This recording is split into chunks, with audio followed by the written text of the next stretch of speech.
A couple of months ago, I announced a game jam for strategy RPG chapters with a theme of pride. To be honest, I was expecting about 10 to 15 entries, but y'all blew me away by submitting over 30 games. The games are linked in the video description if you'd like to try any of them yourself, but in this video, I will be going over the games that got the top scores from our judges, plus some honorable mentions that I wanted to shout out personally. For each game, I'll give a high-level summary and then show a few of my favorite parts. You should play them yourself to get the full experience, though. First up is Who We Are by Aaron142. This game follows Lucy and her gang of friends as they defend their identities from followers of the God of Lies. This game had my favorite use of the theme in the jam. Each character has a different queer identity, and the game is basically about defending those identities against an oppressive force, but it's done in a really creative way. The enemy spawns a version of each of your characters that denies their identity, and you need to deal the final blow to each of them with the character that corresponds with them. It works very well as an allegory for the real-life experience of coming to terms with one's own identity. Our characters need to contend with both societal bigotry as well as any internalized opposition one has to their own identity. Our characters must face these hostile versions of themselves because that version is a lie. Only by accepting themselves can we truly be who we are. And while our friend support is important, we also have to take that last step of self-acceptance ourselves. The game does a great job of representing this dynamic in both its story and its gameplay. And digging a little more into that gameplay, another thing that this game does really well that I liked was how it includes customization for your units in a way that fits the constraints of a one-chapter game very well. As your units level up, they gain different spells and combat arts, and sometimes you get to pick which ones. For example, on one level up, Lucy gets to choose between learning Warp, Silence, or Heal. This both matches up well with our theme of living how we want to, but it also adds a little replay value to the game and a little personalization based on the choices that you make, which will change what options are available to you and what strategies you might decide to use, which is neat. I would also be remiss if I didn't touch on the presentation in this game.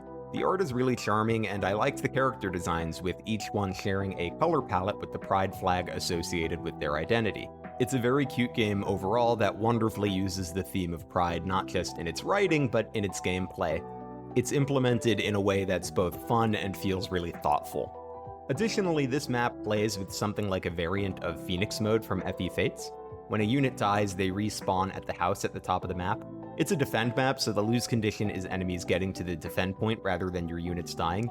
You can certainly still lose the map if you're careless, as I was the first time I played it, but I think this is one of the most approachable of the games I'm going to talk about, giving you lots of room for experimentation and different approaches without being too punishing.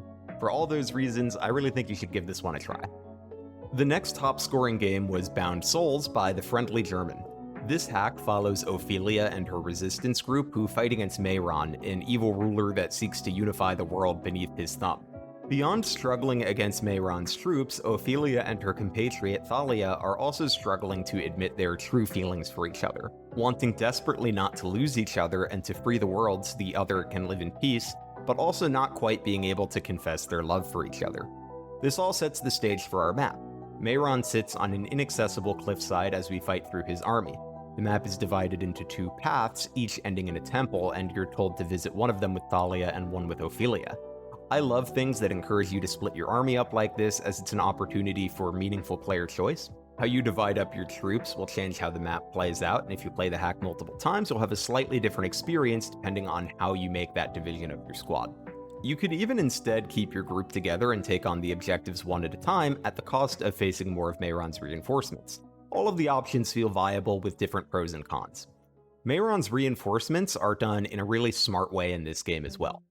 Basically, as the map goes on, Mayron will start killing villagers and turning them into monsters, but they're up with him on the inaccessible cliff. A turn later, he'll warp them off the cliff and onto the headstones around the map. The monsters can move the same turn he warps them, so in a way they feel like ambush spawns in that you can't just whack them before they get a chance to move, but unlike ambush spawns, I didn't find these frustrating at all. You see Mayron do his reinforcement shtick at least once before you're close enough to get got by one, so you get to see how the reinforcements work in a safe environment, and from there's no reason to be surprised. Since Mayron transforms the villagers into monsters before he warps them, you know what's coming, and you know they're going to go onto one of the headstones. So you get the fun part of ambush spawns, where you can't just spawn camp them, and that makes them an interesting challenge, but without the frustration of a random enemy spawning and killing one of your dudes. Even better, Mehron turning villagers into monsters before your eyes is great because it adds narrative weight to the reinforcements. It gives you both a mechanical incentive to hurry through the map so you don't have to deal with as many reinforcements, and a narrative incentive to hurry up so he can't hurt as many villagers, and I love when narrative and gameplay incentives align like this. It's also a great way to make you dislike a villain in the context of a one-chapter hack. It's hard to develop a villain in that amount of time, but just having him coldly turn villagers into monsters before your eyes and then making you fight those villagers is a great way to do it. The emotional climax of the hack is when you get to the temples with Ophelia and Thalia. I won't spoil exactly what happens, but they both learn an important lesson and get to promote. This was one of the few hacks to feature promotion, and I thought it was a nice way to cap off the development of our characters and provide a mechanical boost to really emphasize that growth. All in all, this was just a really well-rounded hack. It presents interesting choices, manages to create a bad guy that I'm excited to kill, uses the theme, and aligns narrative and gameplay in a harmonious way. It also includes reinforcements in a way that I think is cool and unique. It's a very complete package and feels like a really polished Fire Emblem map. Next up is Unfaded by Swamp Mist and Team, which is one of the most unique games I'm going to talk about. Most games for this jam were either ROM hacks or made using SRPG Studio or Lex Talionis. Unfaded is a bespoke Unity project that the team will eventually be using for a full game release. Link in the description to their Kickstarter, which I think you should check out. It's a game I'm looking forward to. About the Game Jam chapter though. We meet our main character Jo and her crew as they prepare to help Maud, a princess escaping from her own wedding. Jo, Maud, and their closest companions start at the top of the map, while the rest of Jo's band starts at the bottom of the map, with tons of red units in between. Our goal is to escort Maud to the escape point on the bottom of the map, which we also have to defend. I'm a sucker for a map with a split army and multiple objectives, and I love escape as an objective, so that all appeals to me right off the bat. But I also like the way the team laid the map out. There's multiple paths to the bottom of the map, but each with their own challenges. The shortest path is full of archers that will poke at you and are hard to fight. The next shortest has some tricky to kill armor knights, and the longest way is the safest, but means you need to spend more time protecting the bottom of the map and running away from reinforcements. Taking too long on the safe path isn't a risk-free option, because some of the reinforcements can be pretty tricky. If you're feeling spicy, there's even a shortcut to the bottom of the map if you can kill a dangerous enemy in the center. There's also an interesting dynamic between defending the bottom of the map and sending units to help Maud and Jo. The more units you send upwards, the more they can help you get to the escape point faster, but the fewer troops you'll have to defend the escape point from the reinforcements. Since Unfaded isn't built off of FE, it has a number of unique mechanics. Most of them will feel familiar to FE players, such as an expanded weapon triangle-esque system or combat arts, and I'm not going to go into all of the system changes here. But one that I want to talk about is the follow-up attack system. Unlike Fire Emblem, where units either double or they don't, Unfaded has degrees of follow-up attacks. If you're a little faster than your opponent, your second attack does 25% damage. The bigger the gap in your speed versus your opponent's, the more damage your follow-up attack does. The effect here is basically that differences in speed are a little more meaningful. Being a little slow is a lot different than being very slow here, which is a nuance that I like. One of the best parts about Unfaded, though, is that it's just oozing with charm. It uses a lovely papercraft art style that really appeals to the tabletop RPG fan in me, and the character designs are unique and memorable as well, such as Maud, who is a cavalier, but instead of riding a horse, she rides a lizard named Nugget. Even the scenario design is cute. Crashing and escaping from a wedding is great fun. Unfaded is a game with strong personality to its great benefit. You should give it a try yourself, and if you like it, have a look at their Kickstarter. Following Unfaded, we have another very unique game in Zodiac 12. Before I get into anything else, I just want to say I was blown away by the presentation of this game. Between the art style and music, the game feels like an SRPG that you might play at an old arcade, and I mean that in a really good way. The game has a strong sense of style that helps it set itself apart from not just other games in the jam, but other SRPGs in general. Mechanically, this is probably the least Fire Emblem-esque game of the jam, so I'll quickly explain what's going on here mechanically. Instead of the usual suite of FE stats, each unit has just 3: power, magic, and speed. Power and magic are both offensive and defensive stats, speed determines if you double, and stats go up to a maximum of 5. So it's a really simple game to understand. You can easily tell the difference between your units at just a glance, which helps you make strategic deployment decisions even on your first play. It's pretty easy to understand what units are good at and what role they fill just by looking at them. And even though the stats are simple, there's still strategic choices to make in terms of how you use each unit's skills, which includes things like buffs, refreshes, heals, and special attacks. Each unit's weapons also have different properties, such as ignoring defense when your HP is low, or being effective against enemies that are weak to fire. All of this is to say that the simple stats do a great job at making Zodiac 12 easy to pick up and play, but leave space for interesting decision-making. I've always been an advocate for low-number, simple-to-understand stat systems, and it's used to great effect here. The map for Zodiac 12 is interesting in that it is both a defensive and offensive map. Your lose condition is a stone that you have to protect, while your win condition is one that you need to destroy on the opposite side. You're also on a turn timer that makes sure you press forward, but it's not a huge stressor. I finished with 2 turns left, but that was after fighting almost every enemy on the map. Like the last 2 entries, your army is split in 2 here, with the group on top being essential for defending your crystal, while the group on the bottom is free to push towards the enemy crystal. Considering the synergies between your units makes a big difference, and I felt like I needed to make smart use of all of my units to have success on the map. This was one of the most polished maps I played for the jam, combining a cohesive and appealing art style with simple-to-understand systems, making for a really pleasant one-chapter experience. We're back to Fire Emblem for the next one. Pride Against Prejudice by Taco Seasoning Packet is a ROM hack following Voltel and Red. Voltel is a royal child rebelling against their father who wants to force Voltel into a typical royal lifestyle, marrying a woman and ruling as a man. Instead, Voltel, with the friendship of Red, chose to rebel, live as a non-binary person, and help others escape the rule of their father. Each character in your army has their own reason for rebelling, including some that you recruit mid-map. I'm particularly fond of mid-map recruitments, and it was an element not included in too many games in the jam. And this makes sense since the games are only one chapter, so they tend to not be about building an army as much.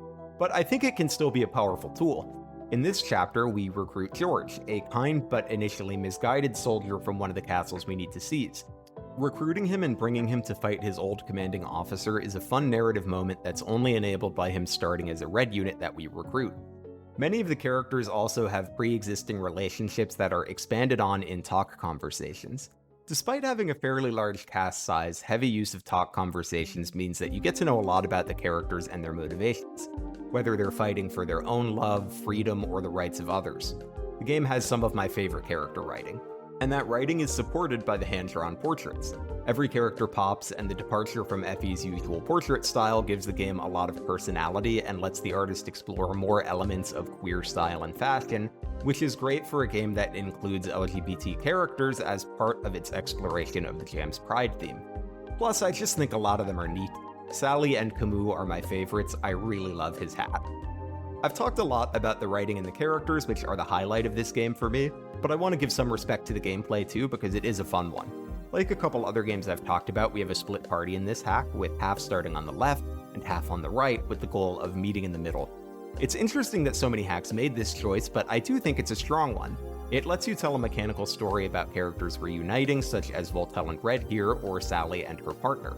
Official Fire Emblem games also use split armies like this for chapters that are about reuniting characters such as Noble Lady of Kalin and Scorched Sands. Pride Against Prejudice provides a very classic Fire Emblem gameplay experience. You get a nice variety of classes represented, and all of them are useful. You get recruitable characters, you get talk conversations with reuniting units, it's great. One of the things I like about the gameplay is that you don't get a super powerful unit, and a lot of enemies are difficult to one-round. So you need to have your units work together to succeed, which feels fitting for a band of rebels with varying levels of combat experience. All of that packaged in with great writing, characters, and lovely bespoke portraits makes for a hack you should definitely play. While we were originally only going to have 5 winners for this game jam, there was actually an exact tie for score in 2 of the games in our top 5, meaning we actually had 6. So our final winner was Prideful Choices by Ali. Given the theme of pride for this jam, romance was a common topic, but this hack took that in a pretty unique direction. Our star character, Florence, is the heir to a kingdom and needs to choose a partner who will eventually rule with her. Escaping the party full of suitors her father has picked for her, she makes 3 new friends. You ultimately get to choose one of them to marry. It's an important choice too, because afterwards we time skip to a future where Florence and her partner have to defend their kingdom. You have a handful of units available to you, but they're different depending on who you had Florence marry. I married Quinn and had a mix of cousins, nobles, and my favorite, Honeycomb the Archmogul. Had I married someone else, I would have gotten a different set of units, making this one of the most replayable games in the jam. Adding even a little more replayability and player choice is that most of your units come unpromoted but with a promotion item, with each unit having 2 promotion options. So just from an army perspective, you could play this chapter several times and have a different experience. And even if you just play it once, you have a lot of influence over the gameplay by choosing your partner and your promotions, and none of those choices feel overwhelming. There's some neat attention to detail here too. Character descriptions include relationships to other characters. Florence and her partner get new, older sprites after the time skip. It's a really great take on the theme. And the map is fun too. It's a defense map, but various villages that encourage you to push out a bit, and doing so encourages you to make full use of your units. The map also includes on-map save points similar to the ones in Fire Emblem Shadow Dragon that I like. They help you feel more comfortable pressing forward and taking risks, since failure doesn't mean a restart of the entire map. The chapter also makes good use of skills to ensure units feel distinct from each other, but it limits skills to just a couple per unit so you can easily pick up and play the game. The customization is my favorite part of this hack though. I loved chatting with the other judges about which partner they picked and who ended up in their army as a result, so give this one a try. You won't want to miss Honeycomb the Archmogul. Those were the top 6 scoring entries in the jam, but there were so many other great games, so I want to shout out a few of my favorites. I'm going to keep these summaries a little more brief, but I really encourage you to try any of them that sound interesting to you. Lackadaisical Derp's chapter had some of my favorite writing in the game jam. It takes inspiration from Romeo and Juliet and follows Lisette, my favorite protagonist in all the games I've played. The game has 2 routes depending on whether you have Lisette accept help from her companions or not. If you're in the mood for a short, satisfying story and a cool mage assassin, this is a great game to play. Settled by Sunrise by Rivian had my personal favorite gameplay of the entire jam. Though you only have a few units, each of them has 2 Gale Force-like abilities along with a strong utility skill for mobility. So you have a huge variety of strategic options, and with limited healing and tons of enemies, you need to use those options carefully to take out your enemies while taking as little damage in return as you can. The flexibility of these abilities makes you think about the game in a different way than you might a normal Fire Emblem game, and I felt really clever figuring out the best way to use the mechanics. Plus, I would die for Chalice, the game's staffer, so you should definitely play this one. The Ender Scraps by Azrilla the Flameseeker was one of the coolest defense maps in the jam, and it's a great choice if you're in the mood for a challenge. The map sports tons of tricky enemies, but gives you lots of tools to deal with them.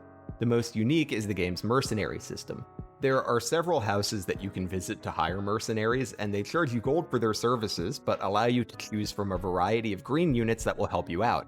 How much you want to spend and what kinds of allies you want are tough decisions, but they're interesting, and deciding when to sell items or when you can kill one of the enemy thieves that drop money so that you can pay for more mercenaries is tons of fun. The character writing is good here too. I like that the game includes talk conversations between a lot of its units. Arrogance might have been my favorite take on a Fire Emblem escort quest. You take the role of a mercenary group on a job, and they have a super powerful Archsage with them that is not part of their mercenary group. They worry that if they let the Archsage help them, everyone will credit the Archsage for the job instead of them, wounding their pride. So basically, you have this green unit that's incredibly powerful, but if she kills anything, it's a game over. Besides this being hilarious, the gameplay it encourages is fun. You can't turtle because you need to stay ahead of the green unit, and the map is well designed around that, so it feels challenging but fun and fair to stay ahead of the green unit. Oh, and did I mention that all of your units are some form of archer in this one? It's a really creative hack, and I recommend it. Till Death Do Us Part by Gablin was one of my favorite Lex Talionis hacks, and follows a princess escaping a knight in shining armor to instead marry the dragon that her kingdom loathes. The game uses really cute, bespoke portraits for each character and is just super charming overall. This one's also on the easier side for folks that are familiar with Fire Emblem, so if you're newer to the series or find the difficulty of some of these games daunting, Till Death Do Us Part is approachable, cute, and a great game to play if you're in the mood for some pride in your strategy RPG. Last but not least, I want to give a shout out to Shokan Battle. which presents a really unique take on a theme for an SRPG. It's inspired by battle anime like Yu-Gi-Oh!, and they really nailed that in the writing and presentation. The chapter is written like it's the climactic episode of a tournament arc. Our character is a monster tamer who can buff the monsters he controls as they battle with other monsters around the map. I love how each opposing trainer has a theme that maps well onto FE8's classes. The Dragon Tamer uses Necro Dragons, the Snake Trainer uses Gorgons, and my personal favorite, the Automaton Trainer uses Knights and Generals. It's one of the most creative games I played, and by the end, I was definitely wanting more. Sadly, there's just not time to talk about every game in the jam, but even beyond the ones I mentioned here, there were tons of good ones. They'll be linked in the video description, and if you want to see more gameplay of any of them, you can look back at my streams for the last couple of months to see me play them. But I really recommend any that sound interesting, you just give a shot. They're one chapter, so they don't take very long, and they're a lot of fun. I want to thank everyone who participated in the jam, everyone who donated to Point of Pride, and also my judges, Aaron Gedden and Alexis Sarah, who I made play a crazy amount of games in the last couple months. I had a really good time running this event, and I hope you'll check out some of the games in the description. I really think you'll have a great time. Thank you for sticking around to the end of the video, and while we may be past June, in my mind it should always be Pride Month, so happy Pride and have yourself a lovely week.